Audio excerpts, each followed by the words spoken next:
everyone, welcome to Watch It Paint It. In this video I am going to be looking at the hobby holder miniature holder. It's weird to say holder twice in a row. And then the RGG 360 miniature holder as well. I'm going to be, in this video, I think they have to be compared. I need to do a comparison between them. They are both sort of running at Kickstarter at the same time, depending when I put this video up, but they're both doing Kickstarters right now, so I want to compare them and let you know my feelings about them versus each other. So the format of the video, I'll talk a little bit about the hobby holder, I'll explain what I like, what I sort of dislike, how it could be improved, etc, etc. Then I'll do the same for the RGG 360. At the end I'll compare them, certain points that one does better than the other, for instance, and I'll sort of have a conclusion, a summary at the end. One thing to note before I do start, I have done a sort of initial unboxing, initial thoughts of this. I've never done a proper review because I did that initial unboxing of thoughts, and my thoughts haven't changed. My opinion of it hasn't massively changed, and I use this a lot in my videos and give inline opinions during that. So I've never done that. Whereas the RGG 360, I've just done a review for it, so all standalone in a vacuum, so you can hear, if this was the only thing I owned, exactly what I would feel and think about it by itself. But in this video, let's battle them. Don't bash my models, bash these together. We'll have a fight, we'll see what I think. So I'll start with the hobby holder, we'll discuss what I think about this. Let's move that out of the way. As I mentioned, let's just run over the most important sort of key points of this miniature holder for me. The first one is this handle. You've got to start with handle. It stands out by miles. You can see it. It's pretty. I won't say it's completely unique. I've seen other things do it, but it's the main feature of this. It's pretty different to the RGG. So let's focus and talk about this a little bit. Now this handle does a few things for you. It does allow you to rotate the miniature. So you've got that rotation. You've got a really nice grip. I like to pinch here primarily, and I'm sort of pinching it into my skin, which gives me, I mean, it's a bit wobbly when you're up here, but then you rest your hand on the desk and you rest this hand on the desk. You've got pretty good average grip. This is my average hold. Now, what you find with this does so much more than just that. So depending which angle you're painting at, you get to use it as a rest. Again, that's a nice steady position. There's oh, here, this crazy position. Then you've got upside down using the rest as well. And depending where you apply pressure, I'm often pushing down into my desk. This is really strong. It's never going to snap. I've never managed to snap one. Very strong. And then so that adds a lot of stability and precision using this. You've got a lot of that going for it just in this handle. And then the other thing that I don't know if they ever talk about this is protection. So you've got protection. You can never hit the model on this side, and you can never bang its head on this side. So you can do a lot of downward painting knowing that your model is so clear of the table. You're never in risk of banging the little guy on the table. You get the precision and the stability pushing down on this. So I don't know if that's ever talked about. I need to read their product spec more clearly, but that's probably the main thing I use the handle for. It's a nice grip, but I'm not that shaky once I'm pressing onto a desk. But what I am doing is, like, before this, if you've watched the channel for a long time, I'd always rest the model's head on the table as I was painting upside down for stability, and that risks breaking the model, that sort of thing. So this handle is ridiculously important. Other features is the versatility. So there's like sort of two levels to that. Let me just remove the model in case I slip because the camera's in my way. But this pops off. So straight away, you can use it without the handle, and you'll see that a lot on the channel. Now I'm using it without the handle because I'm not super shaky, but the second thing is, it's more that handle just gets in the way in the video. So if it's getting in your way, you pop it off, you can put the guy straight back on. That's quite nice as well. Take the model on and off, out of the way, no risk of, when you're pulling something apart, catching this gun, for instance, that was in the way. So back to the versatility, you can use it without the handle, you can use it with the handle. It's got this way if you're holding it. I think it's called like a pistol grip, and that gives you sort of this way. And then again, if I'm resting on the desk, I've got some control over the spin this way. Got a bit of a wobble on there, but you can spin it. So that's an option. I think some people probably do use it this way. Not for me. I prefer it the other way around, but it's what I was saying. There's a lot of ways of holding it. You can hold it this way, and then I guess you've got all the crazy ways. I'm not sure that, for me, that's not as stable, but at least you can turn that around. So added versatility. And then the hobby holder, Game Envy, who make the hobby holder, you've got different colors. So here's a red base. Sorry, I moved that off camera. Black base, red handle, black. You know, they're all interchangeable. I've got a copper one here. What else have I got lying around? That's it, I think. But there are many, many other colors. I've got a white one somewhere. I just can't see it now. Then they've got extra accessories. So this is a mod grip handle. Again, if you watch the channel, I have painted with this. I have no issue painting with it. It does make the model stick up very high for the camera. So that's an issue why you don't see me use it very often. However, you can see it's covered in paint. It does different colored paint as well, although primarily brown. But there was some blue and that's some red. So you can see that I use this, you know, off camera. I think that's very important. If I'm not painting on camera, I still use this off camera. So same as any of the RGG, which I'll talk about, I use off camera. I'm not just doing it for show. Sophie uses this one a lot. This is fantastic. I hadn't realized, but for Sophie, she would really struggle holding it on a bottle cap, just the cap by itself. She'd probably struggle holding it with just the hobby holder main component, whereas this, no problem. She's got a great grip. She's painted it. The model's never come off. She's never dropped it. She's never slipped. Not that, no, don't get me wrong. Here's a model she's painted. You know, it's not gonna make a 3-year-old suddenly the best painter in the whole wide world. But this didn't fall off once. She never slipped. She never had any problem painting it. She had a great deal of fun there. So it's versatile. You can add components which do different things for different people. You can buy and customize it. Sorry, I've got different sized bases. So this is a different grip. They do a smaller grip. They do. You can see I've never even used this one because that to me doesn't do anything, but to somebody else that might be spot on. That's a different grip. For me, this is the best one for my hands. So that's the one I've been using. So lots of versatility. The caps screw on and off, so another level of versatility. You can put cork in here, pop that in. I think maybe you can put the Citadel lids on here, and you can, these are just bottle caps. I've got a bazillion of them all over the place. Collected up my Fanta ones from the UK. These are ones that came with it, etc. And they just screw on, and you can use various things depending what you're used to painting on. So that's the versatility. Other features, I guess I'm already there, right? Let's talk about the bottle caps. So for me, that is a strong feature of this one. If you are either, I guess, batch painting, I think that's important. So let's get some guys over. Bottle caps, inexpensive. You can get them if you drunk some soda, or you can pick up, they're like 10 cents or something. So you can get a whole bunch of them. And the reason the bottle cap matters, I would say, is two things. If you're ridiculously slow at painting, I've been painting this for like 6 months. He is not nearly done, but I leave him on a bottle cap, and I want to carry on using my hobby holder to paint this miniature. Oh, right, okay, I've had enough of that one. Let's leave that on the side for 6 months. Go back to this one. I'm not having to take it on and off using the putty that it's attached to the bottle cap with. I'm just going on and off, sticking it to this bottle cap, and then that's okay for going in between individual models, but where it really starts to shine is when you're batch painting. So let's say, you know, this guy's attached. This is a Fanta lid. Let's say I've got just doing the skin and now I want to wash it. I wash a lot of my miniatures. It's quite quick. It's a process I like to do. Cover this in green wash, right? So what would I have to do if it's on cork? Now cork is inexpensive, so you can own a lot of it, but you'd have to leave it to dry. This is just a bottle cap. I don't need to touch any of it. Off he comes. Carefully. I nearly dropped him, but I did not. And then you just put the next one on.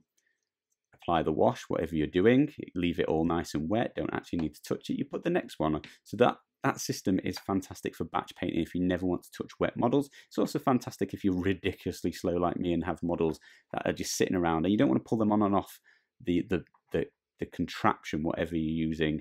And that's a great one. I think they're the main points for the hobby holder. So let's move that out of the way and talk about the RGG 360. So the RGG 360, the main points of this is it's extremely ergonomic. That is a very, very nice feel, very comfortable in my hand. However, that is the only way you can hold. I mean, if you're left-handed, you can hold it in your left hand that way, but it doesn't work so well like this. If I need to hold it this way, I don't even think it can work upside down. That is no longer ergonomic. I guess that's not too bad that way, but it's not comfortable. As nice as that fits in my hand there, how would I paint? It's hurting my wrist holding it at the angle at which I need to paint. I can no longer spin it. So for me, very, very comfortable, but that's how you hold it, and that is it. That is where that ends. The next part is this 360. That feels amazing. What a feature. That is really, really precise at the 360 horizontal turn. Very, very nice. You guys need to feel this. It's lovely. I could spin it all day. So that is another fantastic feature of the RGG 360. And then I mean, this is just a lot simpler, and it does miss the versatility, but the third feature, and I guess to some extent, they are selling it as an ergonomic 360 spin with custom putty. And the third feature is the custom putty. I love this putty. It's so tactile. I just want to touch it. But so that's one concern. Will it run out? Who knows? We'll find out. But this just sticks. You have to slap it a bit hard. Sticks on and off so easily. Very, very firmly stuck. But when you need it off, such a gentle pull. It just comes off so smoothly. No issue whatsoever there. Absolutely love this putty. And that's it. This one's so much more simple. There's so much less to it, but it does less very, very well. You know, less is sometimes more, maybe. Let's now compare the two. Let's just cover the main differences between them and where one beats the other. So let's grab some hobby holder back in. Let's have a look. So the putty is very, very nice. I find you use blue tack or poster putty, I think you say in the States, to attach it, and it is much harder. I mean, don't get me wrong, you guys have all used poster putty. You know how it pulls apart. That is not difficult, but it's much harder in comparison to how easy that is. I feel like I could break a miniature if I'm not super careful on the poster putty. I never have, and I to be honest, I never will, because I'm careful. I know it's a little bit firm. I know I just prise it off. And then once you've, like, that's so much easier now. You could just slap that on. It's just not as good as this custom made putty. So there's a difference there. Now, it's not a killer difference. It's just this is better. And I don't know how long this is going to last. And poster putty is just a little bit harder. But in its defense, it's got the caps. So you aren't prizing the miniature on and off. You take them off like this until you're finished. And the only time you need to take it off is at the very end. You prize it off when you finish your miniature, and that's done. Whereas if you're using this one and you're batch painting, what are you going to do? You either have to own loads of these, which would be quite expensive, or you've got to move it while it's wet. Like, that seems ridiculously risky to me to put another one on. So yes, I think the putty is great if you're painting a single miniature and you're not going to want to take it off until it's completely finished. Whereas this system's better if you're ever going to batch paint and you need a whole bunch of them. You just buy another cap, which is pennies, and off you go. So that's the only issue. It's a little bit harder, but it's poster putty, guys. You've all taken poster putty down. You know how that feels, and you can imagine the difficulty I'm talking about for what it's worth there.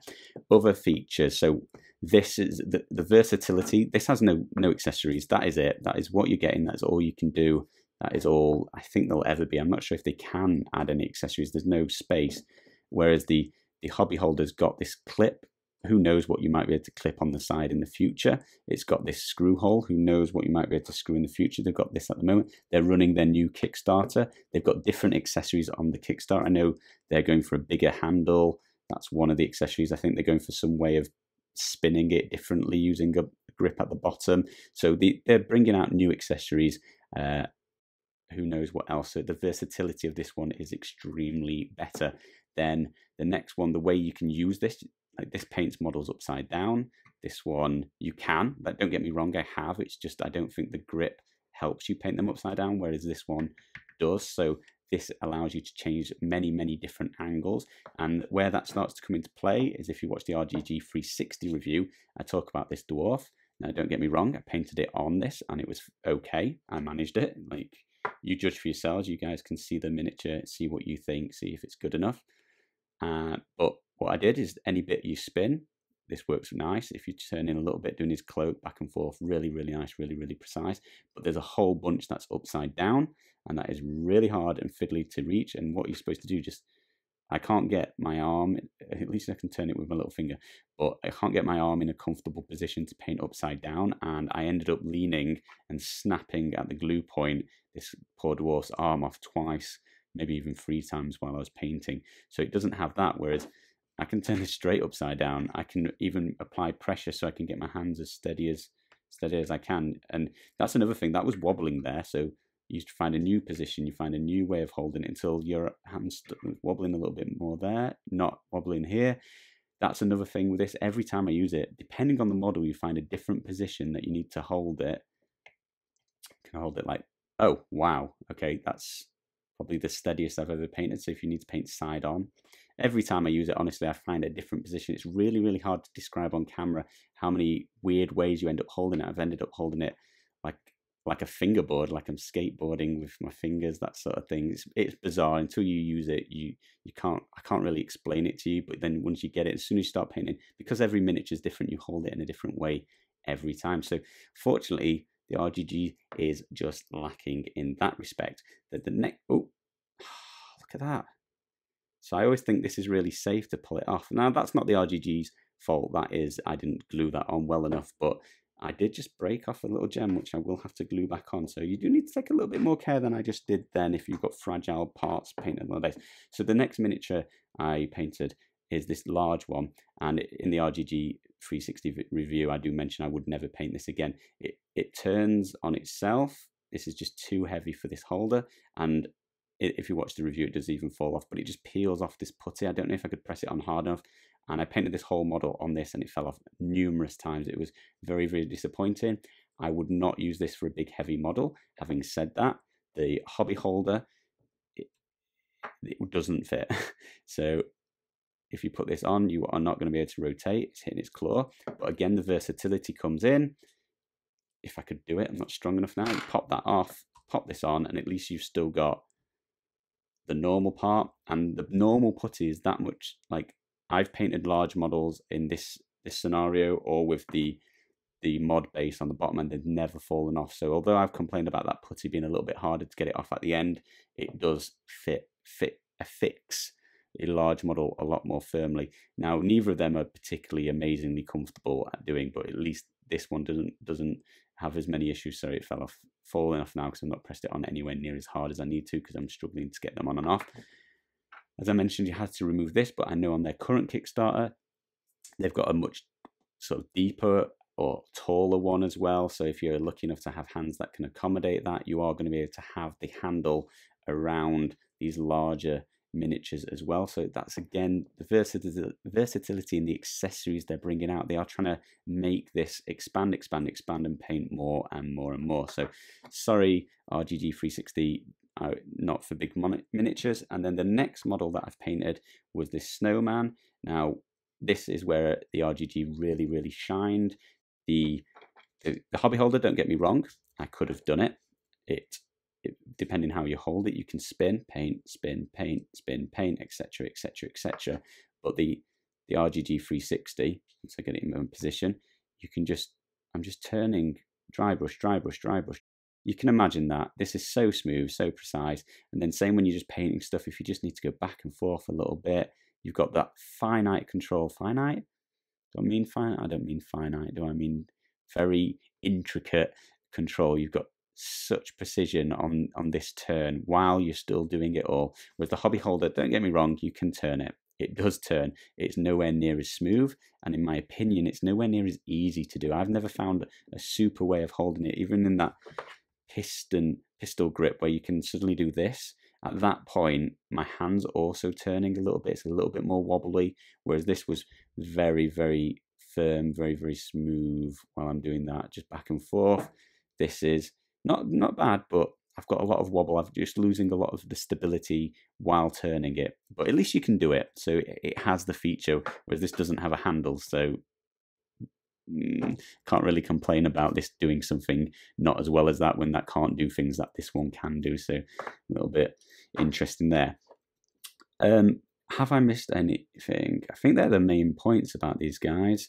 I think that's everything covered. Price wise, now this one is slightly cheaper. I think it works out as what, $6, €5, something like that, cheaper overall. If you were to buy sort of this, so one thing the hobby holder does is you buy each part. I think they're like $9 each. So the main part is $9, the handle's $9, the mod grip is $9. So you can actually get a ridiculously expensive hobby holder if you choose, whereas this is just going to be €10 full stop, and there's nothing else to go. I guess they'll probably sell some extra putty, but you can buy extra blue tack, so swings and roundabouts. Now, this is what I'd say is the minimum you need. I think you need the handle and you need the grip. So this is $18 and this is €10. So I think that's about €5, $6 difference. So this does work out a little bit cheaper if you want to go like for like this, but it's, if you think of it as sort of a price to value ratio, this does way more. I started to think of them as a bit more like comparison to a Swiss Army knife. This does everything you could want pretty darn well, and this is more like just the knife part, or just owning a knife, sorry, not the knife part. It does one thing really well. So if I want to spin a model with maximum precision, this is the one. And if I want to be able to spin a model not as well as this, but then do a bazillion other things like open a bottle of wine, etc., etc., this one does a lot more. So I think price to value ratio, this one's going to win it by almost a country mile, but this is cheaper. So if money's a big thing, it's down to this one. So that's just the price comparison. So hopefully I've covered the main points that I'd compare. So let's just go over my final conclusion. What do I think? What would I do? And that sort of thing. Now, I am lucky to be able to afford both of them, and I have the disposable income, lucky me. And if you're in a similar situation, it's much like that Swiss Army knife comparison. I own a Swiss Army knife, but I own knives as well, and I need them both depending what I'm doing. Like, they're both completely legitimate things to own, and I feel very similar in this way. I'm lucky enough that I can buy both of them, and if I'm ever painting a snowman or something that I need to spin a lot, and that's the primary mode I need to use it in, I will be using the RGG 360. That is absolutely splendid for this. If I'm painting just a single model that I just want to pop on, paint, and then pop off at the end, it will be the RGG 360, as long as I haven't got to go upside down, that sort of thing. And then on top of that, it's so quick and easy. So I can just use this, paint what I can with it, then I could pop it off for the more delicate, intricate bits, pop it onto my hobby holder, much in the same way as I actually put the handle on when I'm going to go for the eyes, the teeth, that sort of thing, that really hard, delicate bits where you need a steadiest grip. That's when I bust out the handle. In the same way, I can just be upgrading from the faster to use, sort of just slap that on, I've got 10 minutes, go. That's handy, and then maybe upgrade to that. But that is, if you're lucky enough to be able to consider buying both, then I would pick up both. If it was one or the other and money was absolutely no issue, not that I think there's a huge price difference in it, I would be picking up the hobby holder. It just does everything the RGG 360 does. The spin's not quite as strong, but then so much more on top. Hopefully you've covered that a bazillion times in this video. This just does a lot more than this. So it's that ratio of that price to value. You're getting a lot of stuff for a little bit more money, if that makes sense. I would be, if it had to be one, it would just be this. Now, if money was really tight and I could just justify buying one, there is essentially nothing wrong with this compared to, you guys must all use free stuff or started using free stuff at the beginning. I certainly did. I had absolutely no problem with using the lid to my paint pot. This works fine. This is perfectly well to paint on, but you can't spin it without going like that's quite tricksy. And then the upside down, you've got no help there. Taking it on and off is not particularly easy, and it's not comfortable to hold either, but it's better than not having something to hold it on. Shot glass, I do think it's an improvement. It's not bad, but it's like everything in life. You can get by making do, but this was designed for drinking drinks, and this was designed for painting miniatures. So if you want to drink some liquor, grab a shot glass. If you want to paint a miniature with more ease, grab a holder. And this is, as I mentioned, marginally cheaper than the hobby holder. So if money's really an issue, then this will do much better than anything free, any pill bottles, any cork. This is a vast improvement. But if you can just splash out that little bit more, I think the hobby holder. And then if you are lucky enough to be able to spend a lot more, get both. I mean, this is not a cheap hobby. We do not have a cheap hobby. Don't scrimp on the tools that do make it that little bit easier to go about your life and carry on with that sort of thing. So that's it, guys. Hopefully this video was helpful. Hopefully it was a decent comparison. If you have any questions at all, leave them in the comments below. I will be happy to answer. If I've missed anything that you would like to know about, let me know. If you'd like to see some more comparisons, these are not the only 2 miniature holders in the world. If you'd like to see them compared to anything else, let me know. I know Citadel make a pretty nifty looking one, and I always like the ease of clipping the miniature on, but I've heard that it's not as good as it looks, and I've never purchased one because I think it will just sit in a drawer compared to these two. Let me know in the comments below if I'm wrong about that, or if you'd like me to pick up one and let you know how they compare. Anyway, thank you all very much for watching. Both of these, as I mentioned, are on Kickstarter about now, depending when this video goes up, so there'll be links in the description below so you can go and check them out. Check out the new features of the hobby holder on their new Kickstarter. Check out going from the prototype to what difference the final version of the RGG Redgrass Games 360 miniature holder on their Kickstarter is. Thank you all very much for watching.